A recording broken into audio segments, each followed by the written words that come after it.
Ready? Justin, middle of the field, 45, 50. Green grass in front of him, leaving Lions in his wake. I am Jeff Joniak. Blitz is on. Down he goes! Brisker! What was it like playing for Coach Ditka? I don't want to answer any questions like that. 61 yards! A Sunday stroll for Justin Fields. Oh, wow! And Now, Bears Etc. with the voices of the Chicago Bears, Jeff Joniak and Tom Thayer.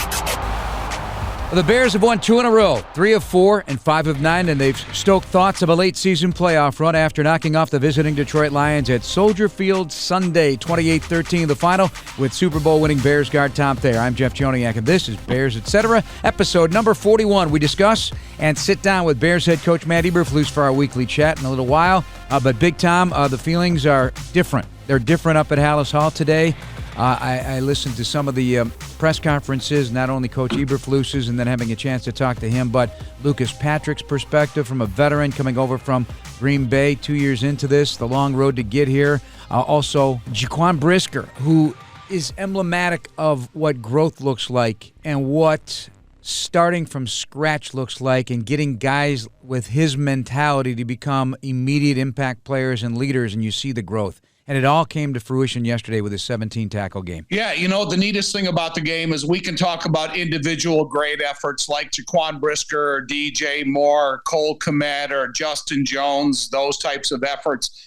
But, you know, Jeff, after watching the game live and then going back to watch it again on video, it's the best team efforted game by every segment that I've seen around here in quite a while. And it was a complete group effort, although I mentioned the individual outstanding efforts. I think it's more important when you play great as a team rather than us just highlighting great individual efforts that don't factor in wins. This kind of computed to everything that we want to see going forward. Can you be specific? I mean, watching the tape as well, just the individual blocking efforts that were done in every phase of the offensive side, the special teams impact, the punt return game, the blocking on the punt return, that's the stuff you're talking about, the gang tackling, the awareness of everybody on defense at layers. It's exactly. It's, you know, you go back and you look at the reason the Bears defense played so well against the run that kind of gained momentum throughout the game and really was a force in the second half. Go back and look at some of these plays, how many guys are in on the tackle. I mean, there's a 4th and 1 that stops a drive that Jack Sanborn makes initially an unbelievable tackle after deflecting a block of a tight end and a pulling offensive lineman. But then you got Tyreek Stevenson on the spot. You got Montez Sweat involved. You got Tremaine Edmonds right there. It's just those multiple layered efforts of everybody giving such a high percentage of just desire and willingness. And it's that one play stands out, but there's 10 or 12 plays versus the run game that – like I said, it's the best combined effort that I've seen. Oh, just the shutdown of, Sam Laporta and also Amon-Ra St. Brown, less than 50 yards in receiving on 5 catches, 15 targets combined. It's because they were surrounded. I mean, there were so many people involved in defending those two players.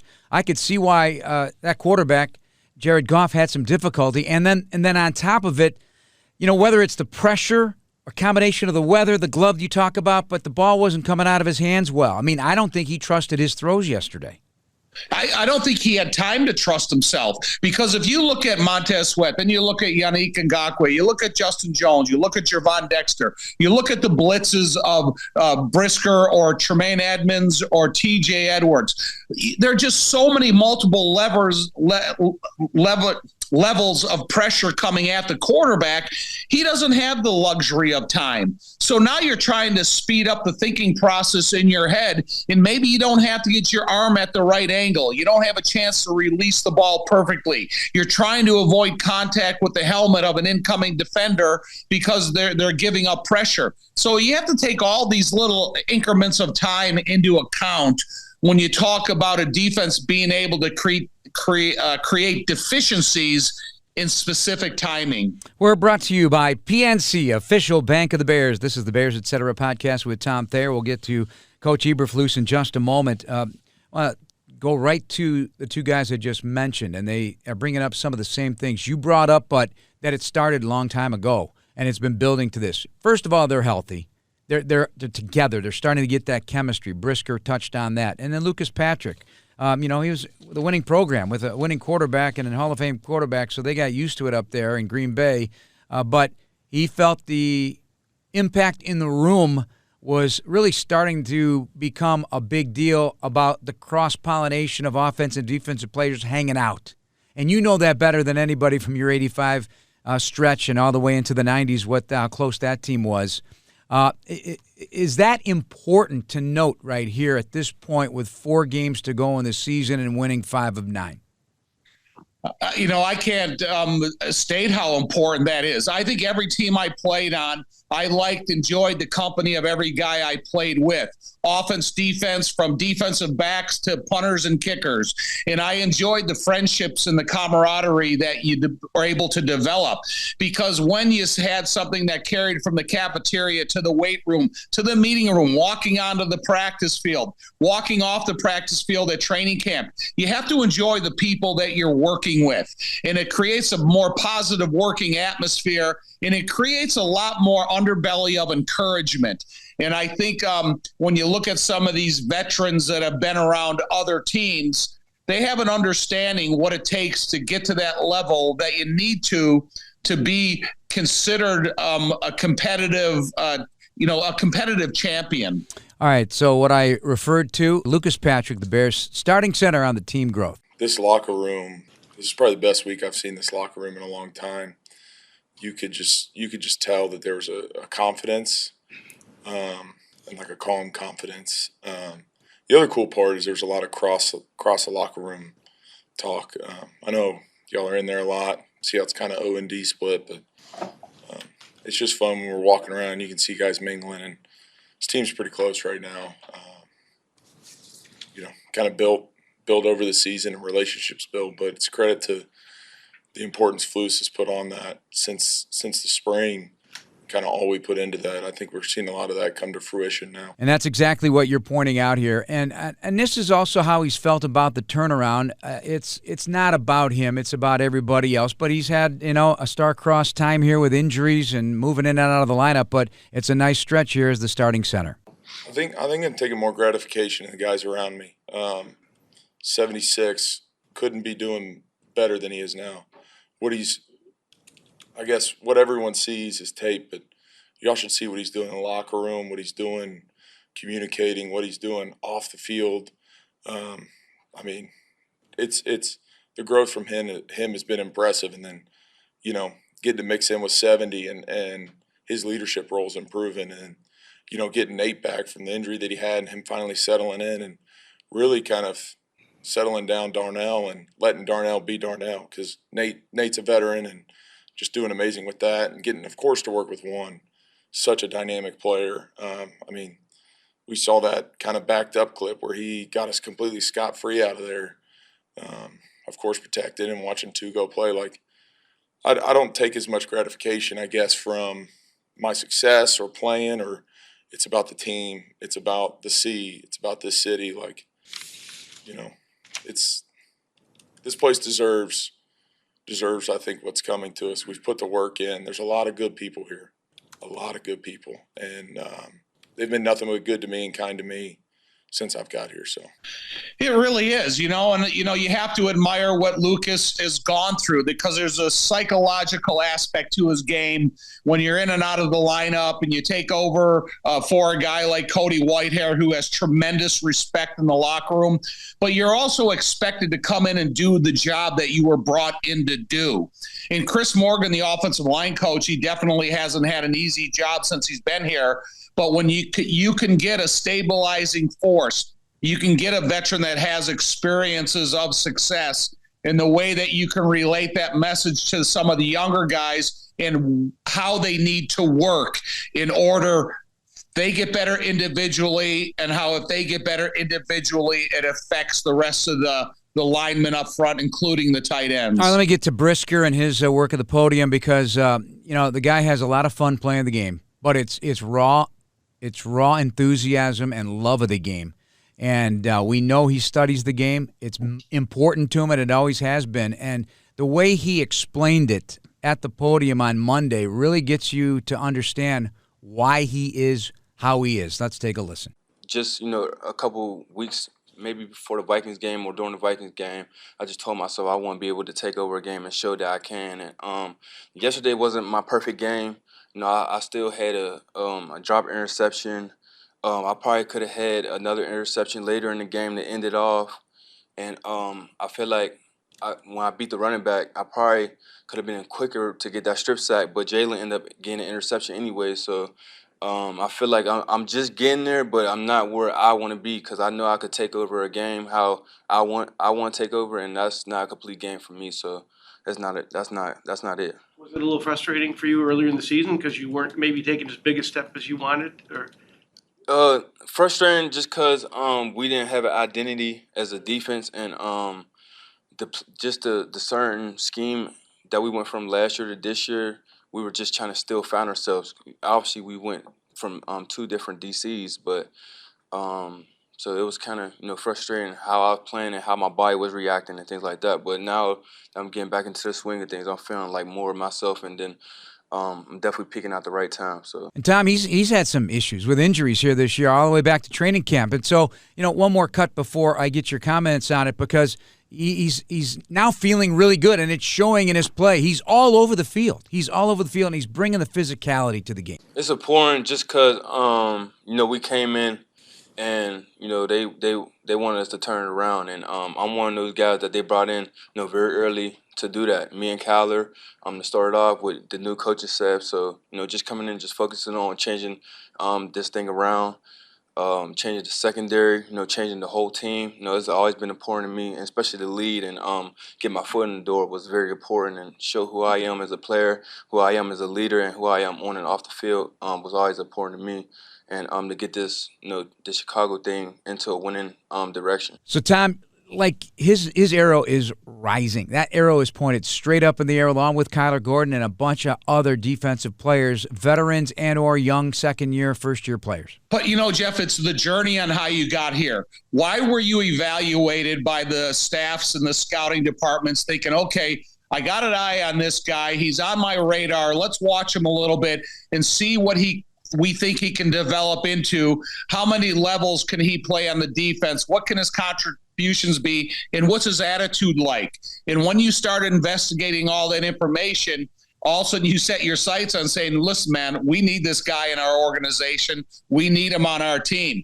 And then when you talk about the positive influences, some of the veterans that have been around, you have to have that same influence of some of the new guys coming aboard, because they're important to these young guys that are coming into the locker room, whether they just have been drafted or they're free agents that are coming in as young people, because you need a positive working atmosphere that filters from the experienced veterans down to the guys that have been around for a year or two. Miller Lite, the official beer of the Chicago Bears. Tastes like Miller Time Chicago. Here's the status at Hallis with Bears head coach Matt Eberflus in his weekly Monday visit. All right, welcome back, Big Matt. That was scintillating yesterday. I want to thank you because you and your guys just brought emotion. The building came to life.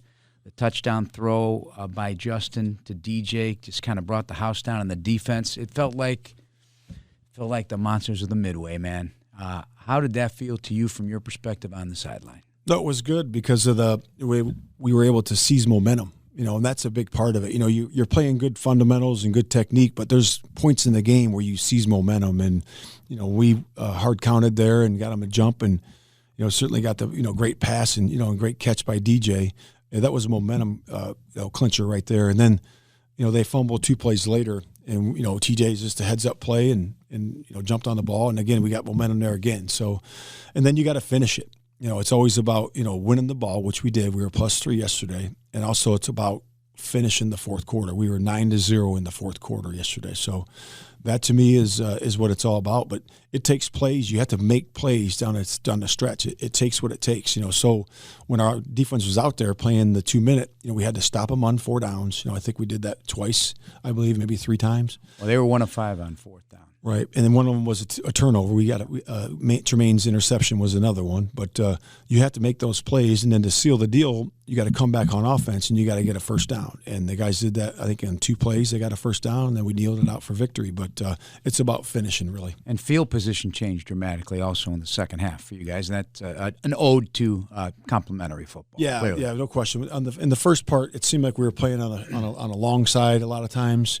Our offense had to go 90 yards, or we were back on the minus field a lot. But the second half, and that's really attributed to a couple of things. Our defense going 3 and out. I believe we went 3 in a row. And on when they were on a long field, and then our punt returner did a heck of a job. Our punt return team did a heck of a job of putting it back to midfield. So that was a big part of it too. You talk about this in other weeks, but I always feel a loud defense is a good defense, and your defense is roaring right now. The attitudes, the confidence from Brisker, obviously. He's the guy that gets everybody moving, to Montoya Set's addition, to Kyler Gordon, to T. Everybody's feeling it, and now it feels like fabric knitted together. Do you get that sense? Yeah, the guys are a tight group. They always have been, but since the consistency of the lineup, with getting everybody back, I think it was really, right after the Denver game, I believe it was, where we started to get guys back, and not fully really until a little bit after that. So I really feel that the consistency with the group and those guys being able to play off each other. Our system is a system that's been in place for a long time. It started way back, with the Steelers of the 70s, and then it went, through the Tampa Bay Buccaneers, right? Then it came to Chicago the first time, right? And then we had it in Dallas, had it in Indianapolis, and now it's back in Chicago again. So the system has a history to it and a way we play and how we go about our business and how we practice. And those guys are really starting to buy into that and understand what the system's about. See, I love that. I love that because people like to take systems and say, yeah, well, they're out of vogue. And offenses are different now. And hey, everything goes in a dip, right? But you said the magic word yesterday, proof. It's proof. Right. This is proof. You guys are leading the league in takeaways the last how many weeks? And it's like the ball just doesn't happen to be bouncing that way. I know people like to dig into that a little bit, say, there's a little luck involved, but you got to be in the right place at the right time. How else can you explain Jalen Johnson, who could have had 6 interceptions this year, and Brisker knocked one away that could have been a 7? You know what I mean? Yeah. You know what I'm saying? It's really about 2 things. All my mentors would say this, is that it's about rush and cover and rush. So they go hand in hand. So in order to get the sacks or the strip sacks, you got to have great coverage because it takes a tick. The pass rushers don't get home just clean all the time, right? There's going to be a guy blocking them, and it takes him just another half a second to get home. So the coverage has got to be tight, and it's got to be good. So our back end's been doing a great job with that in terms of the skies, in terms of, getting them to hold it an extra second. We got a couple sacks because of that. And then the rush has always got to be there. When you could rush with 4 and cover with 7, that obviously you can do more with your coverages. And that's what we've been able to do as of late. And it's not to say that we don't blitz. We still blitz, quite often. But I think it's important that we tie it in together, the front and the back end. All right. So if you have Dexter, and I'd have to go back. You probably know I don't. Dexter, Sweat, and blitzing Tremaine at 6'6", 6'6", 6'5", all that coming at a quarterback. Keep blitzing him. I mean, man, that like he's got the wing. I mean, doesn't that cloud vision significantly? Yeah, it sure does. It sure does. And those guys, we got a lot of good blitzers. Kyler's a really good blitzer. Brisker's are really good from the second level, and both our inside backers can pressure. So it's good to be able to have all those guys that can really come from the edges, along with your D-line, because it gives you some variance and give you some variety of what you can do. At this point now, because everybody's healthy and everybody's feeling it on defense, and we'll get to the offense. I'm not going to ignore that. But as a play caller now, and just put the head coach aside for a second, do you feel now like you got stuff at your disposal? Like you can draw on a lot of things? Yeah, I mean, I do feel that, but I also know this is week-to-week league. I know that we got a big challenge ahead of us with the Cleveland Browns, and they got a really good, diverse skill set. And it's going to be a big challenge for us to defend them. I guess I am past the 24-hour rule, so I should shut it down on Detroit now. I'm an hour late. I didn't follow the rule. It's post game, so you got till 3. Yeah. Okay. Fields handled the blitz well yesterday. Again, 122 yards. The passes were on target. He threw some really some beauties. Some are not going to. Every quarterback has some that don't land, but just overall and just his running ability. You could feel his confidence yesterday again, right? Yeah, no doubt. And I thought the O-line did a nice job protecting for the most part all day yesterday, as did the backs. We always can clean it up some, but did a really nice job in situational football of, in third down, red zone of making it happen. So if he's able to extend the plays. You saw that third down in the red zone when he scored a touchdown when he ran, and also he evaded the rush in the first half on some third downs to really create the first down. So that was always good to see. And he's doing a great job in normal situations and first and second down of giving the ball to the skill and letting them run with it. And that's what he did a good job of. And obviously a quarterback's number one job is to protect the football. And we had zero turnovers yesterday. Yeah, huge. Darnell Wright, Pro Football Focus, said 40 pass blocking snaps. 1 hit, no sacks against a really good pass rusher. So, again, more evidence the growth is going in the right direction. Yeah, he did some really good things yesterday, in the run game and the pass game, in the protection, and he's continuing to grow. All right, let's take a look at the Browns then, because they're number one right now. The cumulative, things change obviously in chunks, just like your team is getting a lot of ink about your defense over this last 9 games. But number one overall, number one on third down, number one against the pass. A lot of number ones. Myles Garrett gets all the attention. Are they much more than that defensively? Yeah, there's a high-energy group. They play a similar style to ours. It's a 4-3 group, and they play a lot of different coverages. And Schwartzy does an excellent job, coordinating that defense. And, he's been a good coordinator, for a long time. So it's a big challenge for our offense. Is he still doing the wide 9? Oh, yeah. Yeah.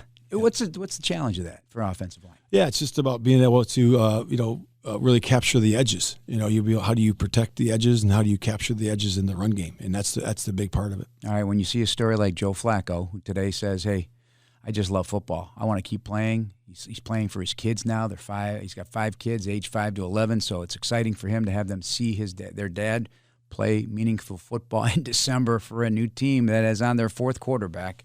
How do you look at that, at 38-year-old Joe Flacco? Yeah, I think it's pretty cool. It's what the NFL's all about, So we got big dog here. So Mercedes, and he's 38. Right.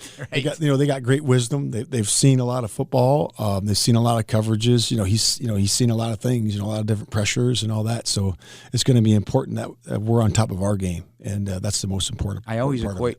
Sorry about that. I didn't mean to step on you. I always equate the North divisions in both. They're very similar in terms of, you think of physicality. You think of teams that like to run the ball. You think of Rust Belt towns, great football fan base. And you're an Ohio guy. That stadium is a tough place to play for the visiting opposition. Yeah, I've worked there a long time ago for a couple of years, and no doubt the fans will be rowdy, and it's really a cool place to play.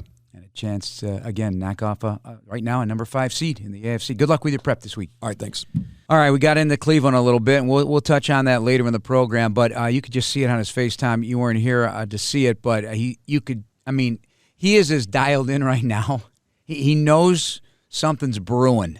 And I know it's late in the season, and there's been a lot of pain along the way, but for me, better late than never. That's the thing about it. Jeff, we often talk about, it's a 17-game stretch. They're in it for a marathon. It's not a sprint. There's so many more games ahead of them. And when you talk about coming down to the tail end of the season, and you talk about your team when they're really developing, playing the best, and starting to really perform on the field that you've always expected of them, it makes you excited to get back to work. And he talked about the 24-hour rule that's almost expired. But then you look forward to going back into that room with your assistant coaches and start studying tape of your opponent.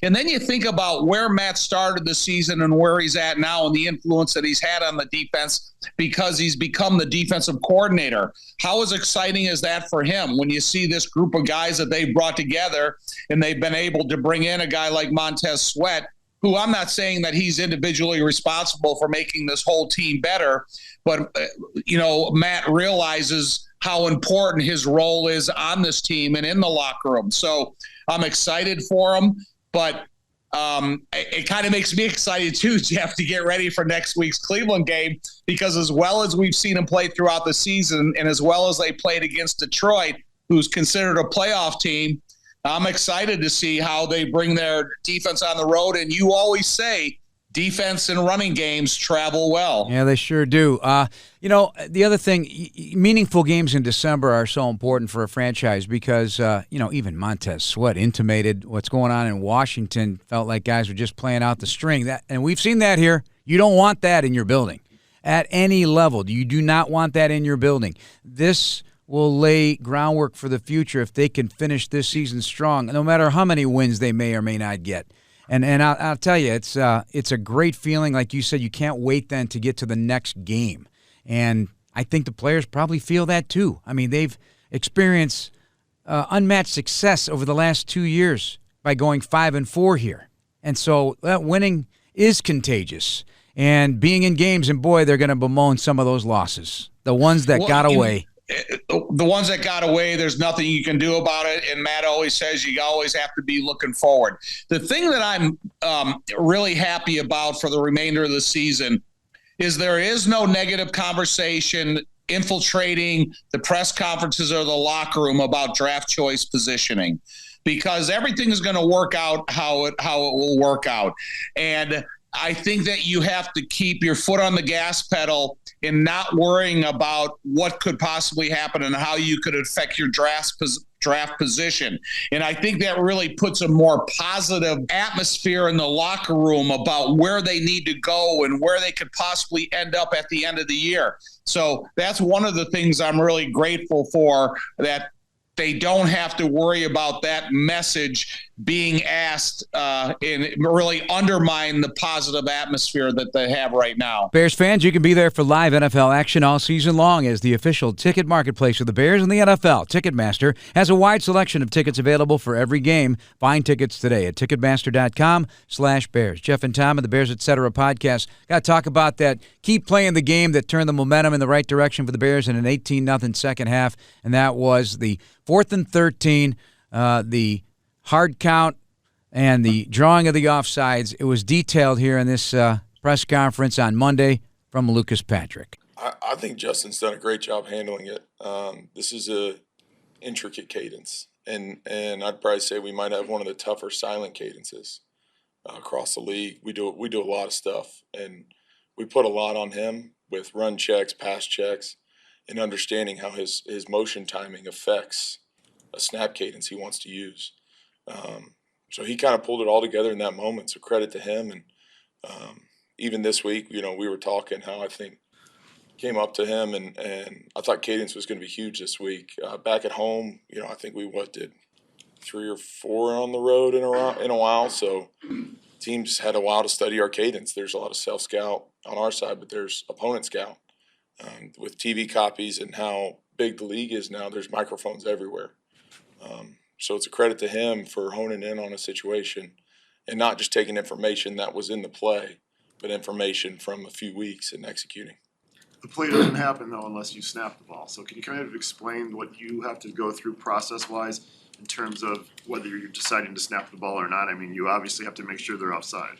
Yeah, it's definitely a fun play as a center. I got to be honest. Like when the certain situation comes up and we get the play call, I actually get pretty excited for it because it's I don't know if you can see it. I was pretty elated on that.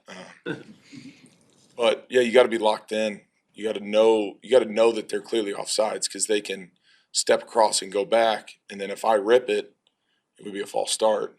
There's a lot of nuances to that. A lot of practice that goes into it. Like, fortunately, on the scout team this week, some were not planned, and then some he'll just mix it up, and we could have a play that's a goal line play and snap it, and so it's something that we do train. But in that moment you got to be locked in, and it's weird. Like, your peripherals get better because you're so paying attention to it and kind of keeping one eye this way, one eye that way. Heart start pumping a lot more when you see the guy actually cross the line. No, I mean, fortunately, I've had quite a few reps of free plays, both practice games. So it's not something new to me. And,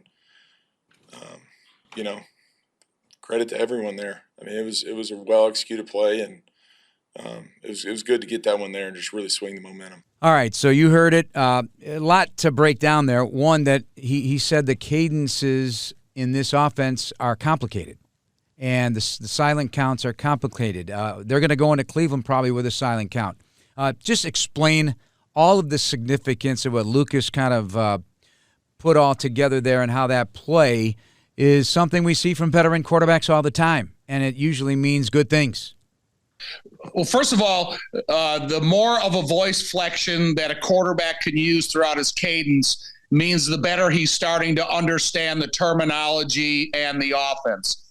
Now, as he's able to use a hard count where he can throw his voice up and down, that can make a defensive lineman that wants to get off the ball so quickly, it can make him jumpy and get into that neutral zone. So I think it's such an asset to have. And if you look at around the NFL over the course of years, from Boomer Esiason to Steve DeBerg to guys like Aaron Rodgers, now Justin Fields, the more that you can make that unpredictable snap count be a factor on the line of scrimmage, especially at home, the more that you can get one or two of those a game. And now if you can get one or two of those a game and then you can turn it into an active play like Justin did, you see the results of it and how important it was. So now they're going to be preached, okay, you got to watch this count at home. It's really difficult to kind of get a tempo on. So now defensive linemen are a little less jumpy at the line of scrimmage, so they're getting off the ball a little bit slower, and it's allowed the offensive lineman to get in a more successful position. So there's a lot of tentacles to a snap count like that and how it can help the offensive line. It can create big plays for the offense at some of the most important times in the game and on every third down almost. Yeah, I think we can all agree that when Justin gets some success running the football, it energizes him and makes him play better. And it kind of lingers throughout the course of a game. And you go to the last 17 games that he started. He's got over 3,000 passing yards, 25 touchdowns, 11 interceptions, none in his last 93 attempts, and 1,237 rushing yards and 8 touchdowns. That's one full season in today's NFL, dating back to last year. Those are good numbers. But the runs yesterday, it just kind of energized him. And he didn't take he did take some big hits. We're going to get into that too, but on the plays that were successful, he did not take any big hits, and it just energizes his game. Is he finding the right balance? Is Luke Getsy finding the right balance? The game was not without errors in the target and accuracy of some of his throws, but big plays, they were there. You know what, Jeff, that impressed me most about Justin's escapability yesterday, especially on that 3rd and 8 that went for 19 yards, is he's finding escape routes through the center of the defense. They all don't have to be to the outside. They don't have to try to get to the edge and then turn it upfield. If he sees an opening in the middle of the defensive line that filters through the 2nd level and onto the 3rd, and you get him a little space between he and that 2nd level and 3rd level defenders, then Justin has the advantage. And so that's the most encouraging thing to me about yesterday's escapability by Justin is a couple of them, and the best ones were through the center of the defense. Just like last year. Those were explosive. Well, you just imagine DJ Moore's touchdown run, which I was really surprised that was the first touchdown run of his career. But, a major part of that influence was Justin Fields lined up and kind of in a wide receiver position to the far left. And as he ran back towards the center of the field, they were thinking, okay, here's a trick play. DJ Moore is going to flip it back to Justin, and he's going to try to throw it downfield. So now they become susceptible to fooling themselves. And as DJ Moore kept it and got around the corner, he turned it into a touchdown. And it's because of the influencing ability of Justin's athleticism that created that outside running lane for DJ. Good news, Chicago. United Airlines is getting brand new planes with all the bells and whistles like Bluetooth connectivity, screens at every seat, and room for everyone's roller bag. United, proud to fly the Chicago Bears, and you too. All right, let's take a look at some of the hits that Justin is taking as a running quarterback. Jaquan Brisker was asked about it. he feels a certain way about what the opposition is doing to Fields. If it was us, they'll be throwing it. It wouldn't even be a reaction. They'll just throw it. So I think they should just treat him fair. He is a quarterback. I know he's 230 and he's running a 4.3, but it doesn't really matter. He's still a quarterback. We have to protect him, and it's disappointing. Obviously, the other team being told to do dirty stuff after the play, hit him like this a certain way. It's obviously being told just by the way they've been treating him these last couple of weeks. A lot of shots to the head, and it's very disappointing seeing a guy like that get hit and take hits like that. And one of those hits, God forbid, could be something very bad. So I think the league need to get on that and notice that it's bad. But a common thought in the locker room that it's sort of systematic. That, as I think you just said, that they're coaching these guys to hit Fields hard or late or at the echo. Yeah, you just tell, just from the other teams, Coach Flusen, he doesn't tell us to do anything like that, but you could just tell, the way, they just, hit them after their play. They just try to, you just tell how they're just trying to tug and, try to do whatever they can to get him out the game. And it's obvious. It's obvious. All them headshots yesterday, all them late hits, trying to mess with, his hands and things like that. It's obvious. So the league just has to, protect the quarterback, and we're going to protect ours at all times. So. All right, Tom, you've been outspoken on this topic when it comes to players. Doesn't matter if it's quarterback or any other player taking hits before they get out of bounds or in the field of play, good and bad. And I think you've been pretty on point about it. Do you think the Lions overdid it yesterday and the referee should have thrown some flags? Eberflus thought it was worse in Week 11 against Detroit versus Week 14. What's your thought? I think Justin's the most disrespected running quarterback in the league by the officials. He never gets any hits. It did happen in the first Detroit game. It happened this week in the game. And Jeff, they only have to give Justin a call one time early in the game. That's going to stop it for the rest of the game, because the defense is going to attack Justin as much as they can until they get a call against him.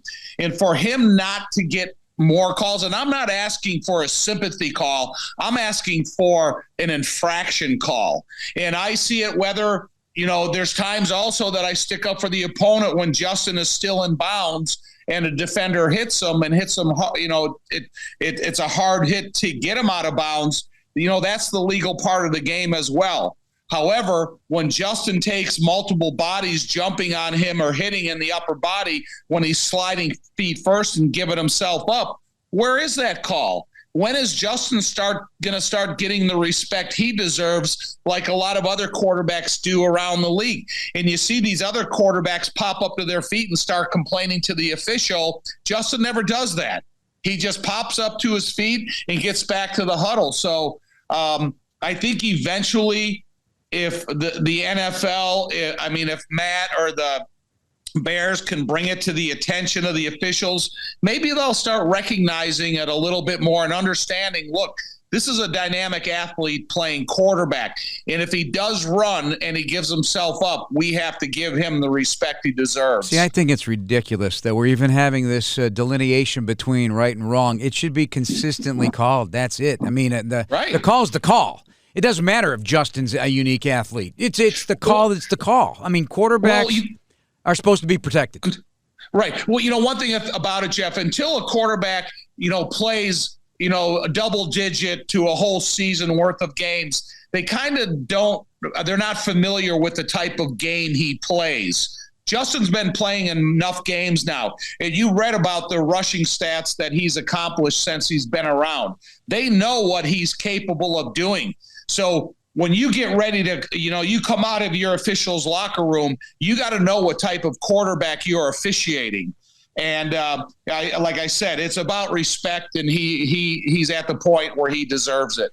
Tom, they remain pretty healthy, and Ngakoue came down with an ankle. EQ St. Brown's going to be week to week with a pec injury. But you can't ask for a better healthy roster right now. This is outstanding. It gives a lot of options to Eberflus as a defensive play caller, as I mentioned him in our interview. But also from an offensive standpoint, just keep that offensive line healthy, man, for the rest of the year. Knock on wood, keep it going in the right direction. Because as they get ready to take on the Cleveland Browns. DeJuan Jones, their big right tackle, rookie out of Ohio State, who's had a fantastic year, he's out for the year, needs knee surgery. They have two healthy guys on the offensive line, and they're the number 5 seed in the AFC, and that changes things. That puts a lot of pressure on Joe Flacco, the 38-year-old quarterback. We'll dip into that, but aren't you feeling it the same way? I mean, the healthier you are in December, the stronger you are in December. No doubt about it. When you look at the weather report, it's going to be 53 and sunny. Oh. So you look at this group of Bears athletes, and they have a chance to come out there, and I hope it's good field conditions. They get a chance to get loose, and they get to play up to the level of athleticism they're capable of. But when you talk about the health status of the Bears, and you think of what the Bears have gone through throughout the season, whether it's Kyler Gordon, Jaquan Brisker, Tremaine Edmonds, the offensive line, as you mentioned, the running back position, they are super fortunate. Justin Justin himself. I do believe that all the counterparts that factor in a healthy roster are doing their due diligence, from the Jimmy Arthur and Pierre in the weight room to the hydration staff, to the dietitians, to all the training staff, to everything that matters. They're doing a great job of keeping this group of guys, in the best health position they can be in at this part of the season. For all your journeys ahead, go with a partner who's been on your team from the beginning, the one members and communities have trusted for over 85 years. Blue Cross and Blue Shield of Illinois, always standing by you, with you, for you, through it all. All right, Cleveland. They knock off Jacksonville with a banged-up Trevor Lawrence, and Joe Flacco at age 38 throws 3 touchdown passes. He did fumble, and he did throw a pick. He's having a great time. He wants to keep playing as long as that body allows him to. It's a love-of-the-game thing. Quite the interesting story here brewing for Cleveland. He's already got the attention of his teammates, and the head coach now has made him the starting quarterback, period, for the rest of this season, one in which they've won 4 games with 4 different quarterbacks, the first time since 1950 in the NFL. So, Kevin Stefanski, you've done a nice job. Overall, how do you look at this team and this visit by the Bears? We'll break it down in depth on Thursday. I think it's very Joshua Dobbs-esque, where you come in, you're flying by the seat of your pants. You get the team in a winning position. Everybody's anointing you as a quarterback of the future. And then the next thing you know, you're benched, and they bring in Minnesota brings in somebody else. And no offense to Joe Flacco, I think when you come by and you're basically a hired gun and you're kind of playing reactionary football according to the information that you're saying, but you're also being coached into the speaker of your helmet of where, quarterback passing awareness from the play that's being called. I think there's a lot of elements that help an inexperienced quarterback in the system, but then you also have to rely on the experiences that you've already lived through as an active NFL quarterback. So to me, put as much pressure on as you possibly can. See if you can affect his throwing fundamentals. Can you get inside of his circle to keep him from, having perfect fundamental throwing windows, and, make him look like a 38-year-old quarterback that maybe you can get him exhausted from running away from pressure. Crazy thing, they threw him 45 times. 45. Wow. I don't know. Is that the fastest way to success? Do you have no faith in your running game? Do you have no faith in your offensive line? Do you think that putting him on a 3-step drop, he can get the ball out of his hands before pressure can get to him? So there's a lot of different elements that I think that we're going to have to pay attention to when we get a chance to look at some of the tape of him playing quarterback. Well, they do like to run the ball over there in Cleveland, too, and they've had a bunch of injuries at that position, but it's something the Bears have to lock down. They gave up a little bit in that first half against Detroit, which is also a good rushing team, and got better in the second half. Really, it was one big run. Jahmyr Gibbs, 36. You got 104 yards the rest of the day, but you can't take away that play. That's the way it works. They got a solid offensive line in Detroit, though. So, yeah. It was a battle up front. It wasn't like they got 5 guys up there that can't block. They got 5 guys up there, and I know they have an injury to Frank Ragnow, but however, they have a good quality offensive line. All right, We've been teasing it. It's not something that's funny, certainly. The first pro start of Justin Fields in Cleveland turned into a nightmare. He was sacked for more yards than he threw, and Myles Garrett had 4.5 sacks and 6 hits. What's the best way to block this guy? First of all, you're going to have the proper direction of protection. You're going to have to use multiple guys, whether it's Cole Kmet, Robert Tonyan, Mercedes Lewis, Roshan Johnson, Kari Blasingame, just to give a little bit of backside help to whatever offensive lineman is assigned to him. You have to give him all the respect in the world. He'll play on each side of the ball. If he feels that they have designed protection to come at him every time, he'll wait until you break the huddle, and he'll go to the other side to see if he can ensure himself a one-on-one. And then you're going to have a variation of silent snap counts. The worst thing they did to Justin the first time around is they were super consistent in the tempo of their silent count, and that turned out to be the most dangerous thing that you can do to a young first-time starting quarterback. And then you have to allow Justin to run the ball. And, you saw what they did when they played against Max Crosby in the Raiders game, and they kind of designed plays and protections and routes that took him out of the play. And I think that you can do those same types of things with this offense. Number 1 defense in the NFL, third in yards per play. Also, they are number 1 on third down, first downs allowed per game. Also third in the NFL in kick return average. Some of the things, defending the kick return, I should say. So some of the things they're really good at, the Cleveland defense. Offensively, as you might expect with 4 different quarterbacks, the numbers tend towards the bottom of the league versus the top of the league, including 30th in third down efficiency. So this is an opportunity, again, for the Bears defense to lay the hammer down on this Cleveland offense, and for the Bears to get creative and aggressive against a very physical Cleveland defense. We're brought to you by PNC, official bank of the Bears. Anyway, you got to be thrilled about the Bears right now, Big Tom and DJ Moore. I hope you can embrace this. I don't know if you will or not. After the game, DJ Moore's quote was simple: "Our plan is to win out." Do you want to hear that? Yeah. Exactly. Of course I do. I don't think anybody should stand in front of the podium and say, I'll be happy if we win, 3 out of 4 or we win a couple. No way, man. This is a team that should have their sights set on getting into the playoffs however possible. And I thought at the beginning of the season, before the season ever started, that the Bears' sole goal should be able to win the division and get into the playoffs.